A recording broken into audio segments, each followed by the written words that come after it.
RSS এর দালাল তো মমতা বন্দ্যোপাধ্যায় নয়, আরএসএস এর দালাল তো হুমায়ুন কবির নিজেই। বিজেপির কাছ থেকে অর্থ নিয়ে, পরামর্শ নিয়ে গোপন ভাবে হচ্ছে এই ধরনের একটা বিতর্কিত মসজিদ তৈরি করার জন্য উনি সিদ্ধান্ত নিয়েছে। উনি যদি এতই মুসলিম দরদি হয়, এতই যদি মুসলমানদের হচ্ছে ভাবে, তাহলে তো হচ্ছে ওখানে একটা বড় মেডিকেল কলেজ এবং হসপিটাল তৈরি করে 10 টাকার কুপনে মানুষের চিকিৎসা ব্যবস্থা হচ্ছে করে দিতে পারতো, বা কোনো হচ্ছে ইঞ্জিনিয়ারিং কলেজ করতে পারতো। এই ধরনের হচ্ছে কাজ করলে মানুষের হচ্ছে নিশ্চয়ই সমর্থন পেত। কিন্তু এখন ভোটের মুখে উনি মুসলিমদের মাথা ভাঙিয়ে মুসলিমদের কাছে নিয়ে ভোটের পূর্বে বিজেপির দালাল হয়ে এই ধরনের একটা কাজ করতে চলেছেন। আমরা নন্দীগ্রামের মানুষ, আমরা হচ্ছে দিদির নেতৃত্বে আন্দোলন করেছিলাম, কারণ সেই সময় যে বামফ্রন্ট সরকার ছিল, একটা জল্লাদ সরকার ছিল, তাকে তাড়ানোর জন্য আমাদের সমস্ত মানুষ একজোট হয়ে লড়াই করেছিল নন্দীগ্রামে এবং সিঙ্গুরে। সেখানে কিন্তু হুমায়ুন কবিরকে আমরা জীবনে কোনদিন দেখিনি। সে কি মমতা বন্দ্যোপাধ্যায়কে তাড়াবে যাচ্ছে, আমরাই ওকে তাড়িয়ে দেবো হচ্ছে দল থেকে। আমি যদি দলের কোনো একটা ঊর্ধ্বতন নেতৃত্ব হতাম, সাসপেন্ড না করে হচ্ছে একেবারে দল থেকে বহিষ্কার করে দিতাম।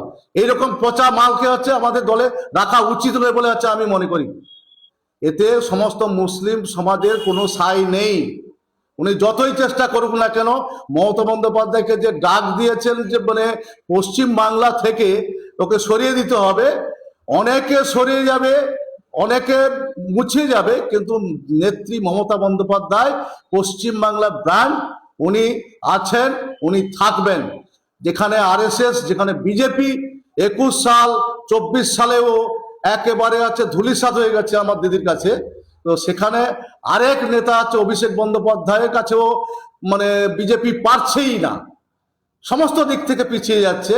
আর আমার মদ্দা কথা হচ্ছে, যদি হচ্ছে এত মুসলিম দরদি হয়, তাহলে উত্তরপ্রদেশ, গুজরাট আর বিভিন্ন রাজ্যে যেখানে মুসলিমদের উপর অত্যাচার হচ্ছে, সেখানে মসজিদ ভেঙে দেওয়া হচ্ছে, তো সেখানে গিয়ে তো হচ্ছে নতুন করে মসজিদ তৈরি করে দিতে পারে। কিন্তু না করে মুর্শিদাবাদে আছে বাবরি মসজিদ তৈরি করতে হবে। এরপর আবার অন্যায় আবদার করবে যে মুসলিমরা এত অর্থ ব্যয় করে মক্কা মদিনায় হজ করতে যাবে কেন, আমিও তাহলে আছে এখানে মুর্শিদাবাদে একটা মক্কা মদিনা তৈরি করে দেবো, তাহলে আছে অর্থে মানে অর্থ নষ্ট হবে না, মুসলিমরা কম খরচে এখানে হজ করতে পারবে। এটা কথার কথা নয়, উনি ধান্দাবাজ।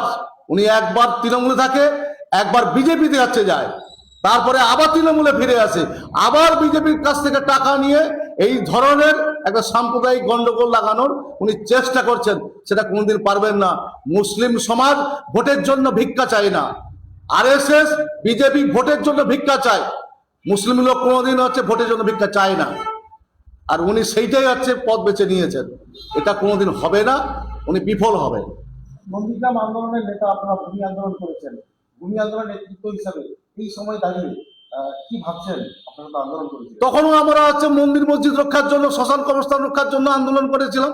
আমরাও নিশ্চয়ই হচ্ছে, সে মন্দির হতে পারে, মসজিদ হতে পারে, দেবত্ব জায়গায় আছে কোনো যদি স্থপতি থাকে বা মন্দির মসজিদ থাকে, কেন বা ভাঙবে যাচ্ছে? মসজিদের জায়গায় মসজিদ আছে, মন্দিরের জায়গায় মন্দির আছে, সেখানে হচ্ছে মানুষ প্রার্থনা করবে, নামাজ পড়বে, এতে তো কোনো অসুবিধা নেই। কিন্তু এই মসজিদ করতে হবে, এটা তো ঠিক নয়। আপনার নাম? আমার নাম হচ্ছে আবু তাহের, তমলুক সাংগঠনিক জেলা তৃণমূল কংগ্রেসের সাধারণ সম্পাদক। নিজেকে ও নিজের পরিবারকে হেলদি ও ফ্যাটলেস রাখতে চাইলে আজ থেকেই আপনার রান্নায় ব্যবহার করুন রাজা ভোজ 100% বিশুদ্ধ খাঁটি সরিষার তেল। কারণ বর্তমানে সরিষার তেলেতে ভেজাল বেড়ে যাওয়ায় পেট ও হার্টকে অসুস্থ করছে, হার্ট অ্যাটাকের ঝুঁকি বাড়ছে, কোলেস্টেরল বাড়ছে। এইসবকে পিছনে ফেলে রাজা ভোজ সরিষার তেল এখন সব থেকে এগিয়ে। রাজা ভোজ সরিষার তেলে ঝাঁঝ কম, কারণ এই তেলে কোনো কেমিক্যাল ও ভেজিটেবল ও রাইস অয়েল ব্যবহার করা হয় না। সম্পূর্ণ ভেজাল ছাড়া বিশুদ্ধ খাঁটি হিসেবে স্বীকৃত এই সরিষার তেল। তাহলে আজই ঘরে আনুন রাজা ভোজ সরিষার তেল এবং পেট ও হার্টের সমস্যা থেকে থাকুন নিরাপদ। ডিস্ট্রিবিউটরের জন্য যোগাযোগ করুন 7001372556 এই নম্বরে। রাজাভোজ ব্র্যান্ডের সরিষার তেল 100% বিশুদ্ধ। এখানে 0.001%ও ভেজাল মেশানো নেই। যদি কেউ এখানে ভেজাল প্রমাণ করে দেয়, আমার কোম্পানি 5 লক্ষ টাকা দেবে। বন্ধ্যাত্ব কোনো অভিশাপ নয়, এটি চিকিৎসার মাধ্যমে নিরাময় সম্ভব। পূর্ব মেদিনীপুরের সর্বপ্রথম টেস্ট টিউব বেবি সেন্টার এখন তমলুকে। যোগাযোগের ঠিকানা উত্তরণ ইনফার্টিলিটি ক্লিনিক প্রাইভেট লিমিটেড, পদুম বসান, আদি মোহিনী মোহন কাঞ্জিলালের পাশের গলিতে। যোগাযোগ 9679225556 এই নম্বরে।